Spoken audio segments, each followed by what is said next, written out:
Halo semuanya. Saat ini saya membahas sedikit penjelasan dari seorang YouTuber yang menjelaskan kalau pada dasarnya Nabi Muhammad meninggal bukanlah karena diracun. Nah, saksikan sampai habis ya, biar gak salah paham.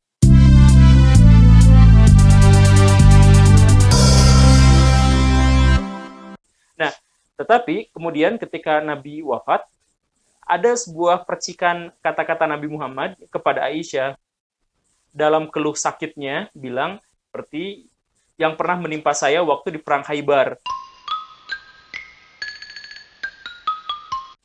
Dulu saya sakit begini dan sepertinya sekarang urat nadi saya akan diputuskan oleh rasa sakit ini.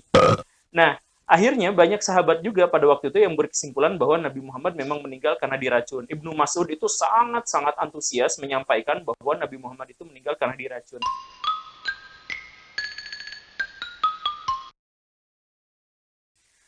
Alasan Ibnu Mas'ud antusias itu adalah karena Nabi Muhammad berarti syahid. Jadi hidupnya mulia dan meninggalnya juga mulia. Cara meninggalnya mulia, yaitu dalam perjuangan.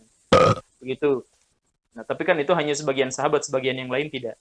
Masalah muncul ketika orang-orang pembenci kemudian menghasilkan sebuah kesimpulan bahwa begini kata-katanya. Kenapa masalah ini sangat penting? Karena yang membunuh adalah wanita Yahudi yang ingin membuktikan kalau Nabi Muhammad itu adalah nabi asli atau palsu.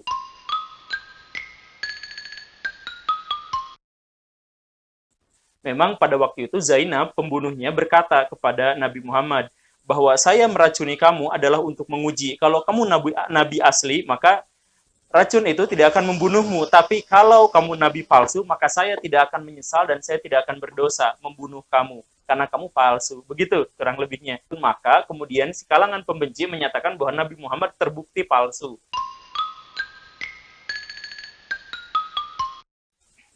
Nah, benar salahnya kita akan uji melalui 3 ilmu pengetahuan. 1, psikologi, 2, teologi perbandingan agama, kemudian yang ketiga itu adalah kedokteran, forensik historikal. Nah, forensik historisnya berarti forensik, kedokteran, dan historis. Berarti 4 ilmu pengetahuan kita akan gunakan untuk mencabik-cabik masalah ini.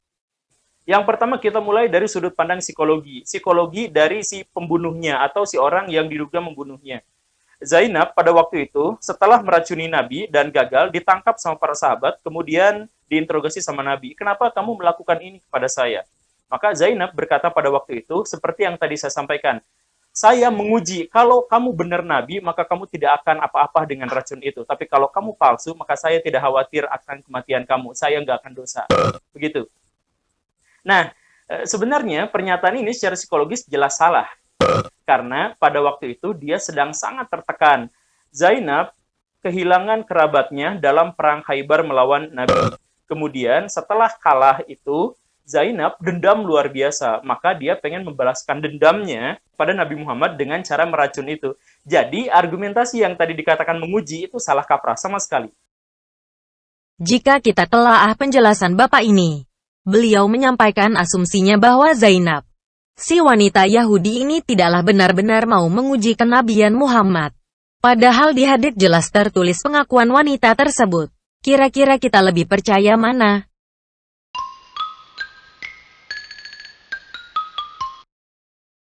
Zainab hanya ingin mempertahankan hidupnya. Dia cari alasan, cari alibi paling diplomatis yang paling mungkin memberikan kesempatan kepada dia untuk hidup. Seorang wanita yang melihat ayah, ibu, saudara-saudara serta suaminya dibantai di depan matanya, bagaimana mungkin dia masih ingin hidup? Bukankah lebih mengerikan hidup dengan kondisi begitu daripada mati?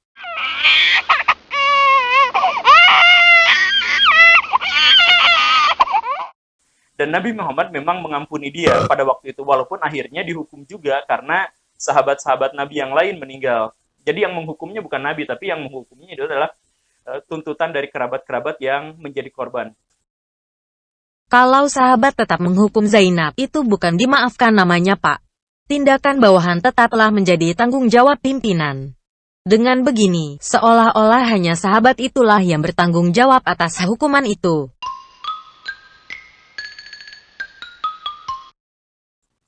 Nah, oke, begitu ya. Itu masalah pertama. Masalah kedua, ini argumentasi saya yang kedua, kalaupun, anggap ya, kalaupun pengakuan itu diterima bahwa Nabi Muhammad diuji apakah Nabi asli atau Nabi palsu, kalaupun begitu, maka sesungguhnya yang kena sasaran dalam hal ini bukan Nabi Muhammad, tapi Yesus Kristus.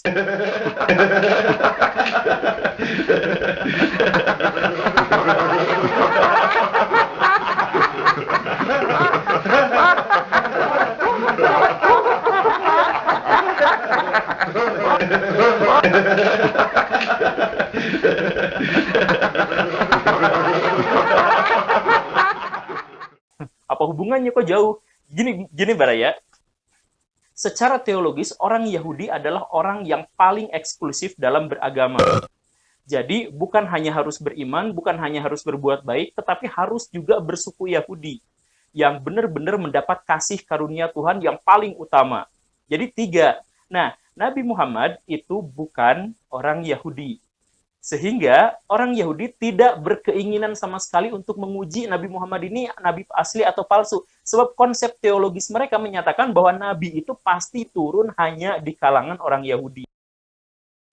Kalau kita debat asumsi kenapa si Zainab mau menguji kenabian Muhammad? Karena pasukan Muhammad menyerang Khaybar untuk mengislamkan penduduk di Khaybar.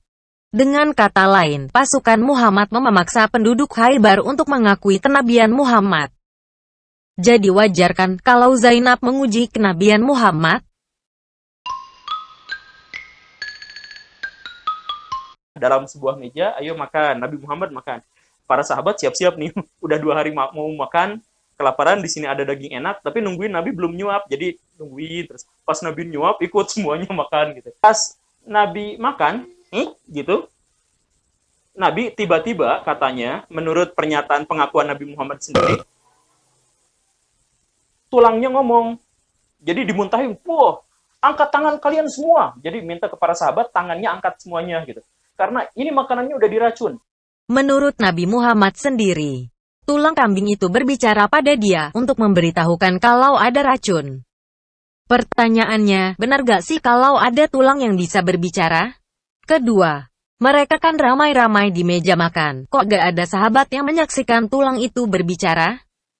Ketiga, kenapa tulang itu terlambat memberitahukan kalau dirinya diberi racun? Sehingga Nabi harus menderita sampai tahunan, dan para sahabat meninggal?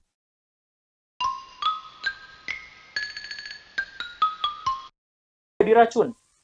Para sahabat, udah ada yang ketelen, ada yang udah di mulut, terus kagok, udah lapar, telan aja, dan seterusnya gitu. Akhirnya beberapa di antaranya meninggal. Nabi Muhammad sendiri keburu memuntahkan, tetapi Nabi Muhammad sakit, dan ada bagian yang memerah, yang lebih gelap di bagian atas mulutnya itu. Jadi ada bintik merah, ada bintik gelap di bagian atas mulut. Tapi, kalaupun itu dianggap masih terlalu dangkal, saya ajukan argumentasi yang ketiga, yaitu kita historis forensik. Kita harus selidiki racun apa sesungguhnya yang digunakan untuk mencoba membunuh Nabi Muhammad. Berarti dia bentuknya serbuk, kemudian dia tidak terasa. Jadi sahabat-sahabat yang lain juga tidak terasa gitu ya. Kemudian tadi reaksinya cepat, lalu sudah biasa digunakan sejak 500 tahun Masehi. Kan Nabi Muhammad hidup di zaman itu ya. Jadi sejak 500 tahun Masehi sudah mulai banyak digunakan dan digunakannya kebanyakan di Timur Tengah. Nah, apa kira-kira racunnya? Dan ditambah satu lagi bahwa racun itu warna hitam atau lebih gelap dari kulit yang selainnya. Apa kira-kira? Ada kemungkinan arsenik, ada kemungkinan belladonna, aconitin, dan lain sebagainya. Tapi tentu saja yang paling masuk akal racun dengan kondisi yang seperti ini itu adalah sianida. Pembelaan Bapak ini hanya berdasarkan asumsi, tidak berdasarkan fakta. Karena fakta yang ada, sebagian besar sahabat meyakini kalau Nabi Muhammad memang meninggal karena racun itu. Termasuk Ibn Mas'ud. Dan fakta terkuat adalah pengakuan dari Nabi Muhammad sendiri pada Aisyah istrinya. Mari kita dengarkan pengakuan Muhammad sesuai penjelasan Ustadz berikut. Rasulullah SAW berkata, "Ma zalat aklatu Khaybar tu'awiduni fi kulli amin, hatta kana hadha awanu qati abhuri." Kata dia, senantiasa makanan yang racun yang saya makan di Khaybar menyerangku kembali setiap tahun. Dan saya rasa tahun ini adalah tahun saatnya saya dipanggil oleh Allah Subhanahu wa taala. Dari Aisyah radhiyallahu taala anha beliau berkata, "Kana Nabi sallallahu alaihi wasallam yaqulu fi maradhihi alladhi mata fihi." Rasulullah SAW berkata tatkala beliau sakit di mana beliau meninggal dunia. Beliau berkata, "Ya Aisyah, wahai Aisyah, ma azalu ajidu alama ta'am alladhi akaltu bi Khaybar." Aku masih merasakan rasa sakit akibat makan racun yang aku makan di Khaybar. Fa hadha awanun wajadtu qita'a buhuri min dzalika sum, dan ini saatnya aku mendapati ya urat-uratku akan terputus gara-gara racun tersebut ya.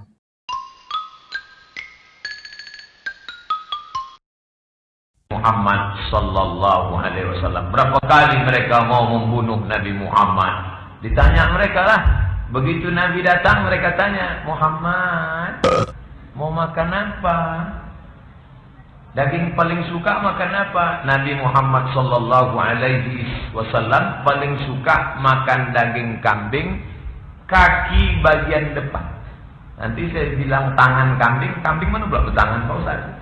Kaki kambing, kaki muka, kaki belakang, ada kaki bagian depan. Itu Nabi paling suka ya. Begitu disebutkan oleh Imam At-Tirmidzi dalam Asy-Syama'il Al-Muhammadiyah.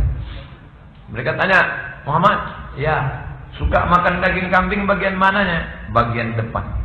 Jadi ditanya mereka lah, "Wahai Rasul Muhammad, ya, kamu mau makan daging apa? Daging kambing bagian depan." Ya, dikasih mereka lah daging kambing bagian depan, dimasukkan Nabi ke dalam mulutnya. Datang Jibril alaihi salam mengatakan, "Ya Muhammad, itu daging kambing ada racunnya." Langsung dimuntahkan Nabi sallallahu alaihi wasallam, tapi tertelan satu teguk masuk ke dalam. Makanya waktu Nabi menjelang meninggal, dia katakan kepada Sayyidatuna Aisyah, "Masih terasa sisa-sisa racun di Khaybar waktu mereka memasukkan racun ke dalam daging kambing."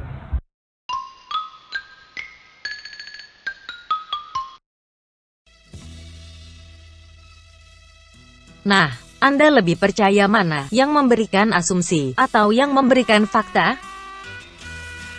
Kira-kira, kenapa sebagian dari mereka berusaha sekuat tenaga untuk mengingkari kalau Nabi Muhammad mati akibat racun yang dibuat wanita Yahudi dalam daging kambing itu? Apa sebenarnya misteri di balik kematian Nabi Muhammad sehingga hal ini diperdebatkan sejak abad ke-7? Bahkan Ibn Mas'ud dan kawan-kawannya mengatakan kalau Nabi Muhammad mati diracun. Sementara ada sebagian sahabat mengingkari itu, dan perdebatan itu berlangsung sampai hari ini, yang berarti sudah 1300 tahun.